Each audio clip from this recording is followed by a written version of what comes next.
எப்போது எங்களுடைய மக்களுடைய அபிலாஷைகளை எய்தக்கூடிய வகையிலே ஒரு புதிய அரசியலமைப்பு சட்டம் உருவாவது சாத்தியமற்றது என்று நாங்கள் தீர்மானிக்கிறோமோ அதற்கு அடுத்த நாள் நாங்கள் அங்கே இருக்க மாட்டோம்.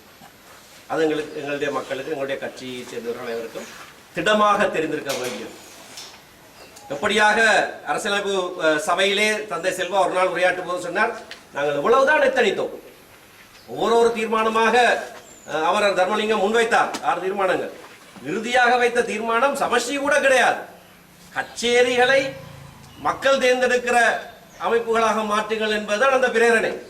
அதை கூட 86/4 என்று நீங்கள் தோற்கடித்து விட்டீர்களே. இனிமேல் நாங்கள் இதிலே பங்கு பெறுவதில் அர்த்தம் இல்லை. ஆனால் இதை ஒரு பெரிய நாடகமாக நாங்கள் வெளிநடப்பு செய்தோம் என்று காட்டாமல் இருப்பதற்காக நான் இப்பொழுது வெளிநடப்பு செய்யவில்லை, ஆனால் நாளையிலிருந்து நாங்கள் வர மாட்டோம் என்று சொன்னார். அதற்கு பேச்சு, அதற்கு மதிப்பு இருக்கிறது. இன்றைக்கும் தந்தை செல்வா அப்படியாக பேசினார் என்பதற்கு பாரிய மதிப்பு இருக்கிறது.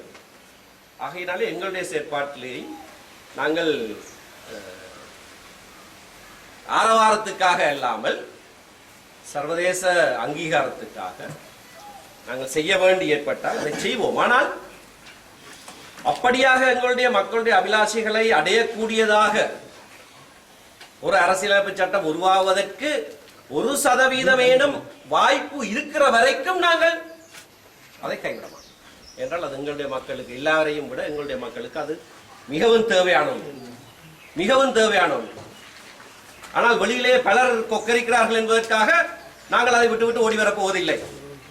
கூடுமான வரை, என்றால் இது எங்களிடத்திலே கொடுக்கப்பட்ட பொறுப்பு. வேறு எவரிடத்திலேயும் எங்களுடைய மக்கள் இந்த பொறுப்பை கையளிக்கவில்லை.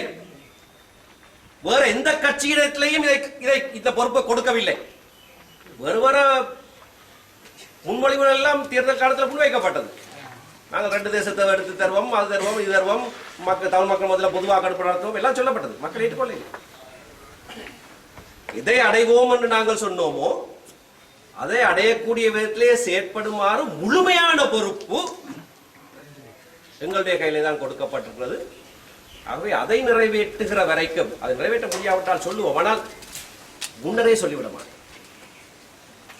இனிமேல் இது செய்ய முடியாது என்ற ஒரு நிலை ஏற்பட்டால் சொல்லுவோமே தவிர அதற்கு ஒரு சிறிய துளியேனும் சந்தர்ப்பம் இருக்கிற வரைக்கும் நாங்கள் அதற்காக பாடுபடுவோம். என்றால் எங்களுடைய மக்கள் இனியும் ஒரு அழிவை காண முடியாது, காணக்கூடாது.